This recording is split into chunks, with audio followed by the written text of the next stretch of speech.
नमस्कार, मेरा नाम प्रिंस मिश्रा है और आप स्वराज पोस्ट देख रहे हैं। देखिए, एनडीए की जो है प्रचंड जीत हुई है, उसके बाद से जो है लगातार कई सवाल विपक्ष के द्वारा खड़े खड़े किए जा रहे हैं। ऐसे में जो है राजद की तरफ से जो है जगदानंद सिंह ने जो है एक बड़ा आरोप लगाया था ईवीएम मशीन को लेकर कि ईवीएम मशीन में पहले से ही कई हजार वोट जो है सेट करके रख दिया गया था। ऐसे में ऋतुराज सिन्हा जो कि संगठन महामंत्री हैं बीजेपी के, उन्होंने करारा जवाब दिया है कि जहां वो लोग हारते हैं ऐसे ही विलाप करते रहते हैं। पहले जो है ऋतुराज सिन्हा क्या कुछ कर सुनवा रहे हैं। क्या क्या है ये पहले तेजस्वी यादव ने इतनी बड़ी हार झेली और उसके बाद फिर से उसको वो कमान दे दी गई।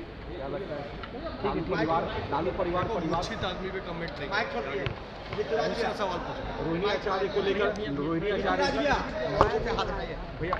आचार्य को लेकर कोई अभी तक लालू परिवार से कोई बोलने को तैयार नहीं है। पिता लालू यादव भी चुप्पी साधे हुए हैं।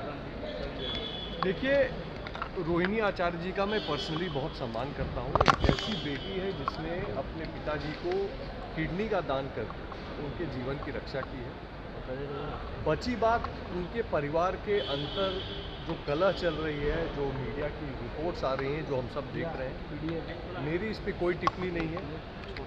मेरा ये मानना है कि ये पारिवारिक मसला है और परिवार के अंदर ही परिवारजनों को मिल बैठ के सुलझाना चाहिए। अचरज की बात यह है कि अभी तक इतनी बड़ी हार के बाद सामने आकर किसी ने भी जिम्मेवारी इसकी स्वीकारने का काम नहीं किया है। ये एक पॉलिटिकल विषय है जिस पे चिंतन महागठबंधन में आरजेडी में होना चाहिए। जगदानंद सिंह ने कहा है कि 25,000 वोट ऑलरेडी पहले से ईवीएम में था। देखिए, खिसियानी बिल्ली खंभा नोचे। सीधी सी बात है कि जहाँ जहाँ चुनाव का परिणाम कर्नाटक में या झारखंड में या हिमाचल प्रदेश में कांग्रेस अथवा अन्य विपक्षी दलों के पक्ष में आता है, वहाँ पे न ईवीएम पे आरोप लगता है, न इलेक्शन कमीशन पे आरोप लगता है, न सरकारी तंत्र पे आरोप लगता है। इनका ढर्रा हो गया है कि जनादेश का अपमान करना। जनता ने जो वोट देके सरकार चुनी है उसको स्वीकारे बिना जनता के आदेश का अपमान करना, ये उनका ढर्रा बन गया है।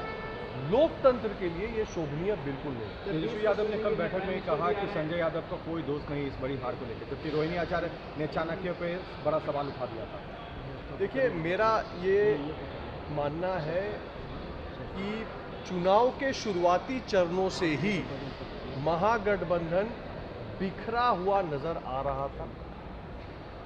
वो वोटर अधिकार यात्रा के फेल होने की बात हो या फिर सीट वितरण में उनके लड़ाई झगड़े की बात हो या उसके उपरांत फ्रेंडली फाइट के ड्रामे की बात हो, तो पूरे बिहार की जनता ने पहले ही आंक लिया था कि जो गठबंधन चुनाव से पहले बिखर गया उसके हाथ में बिहार की बागडोर दी जाए तो आखिर कैसे और क्यों।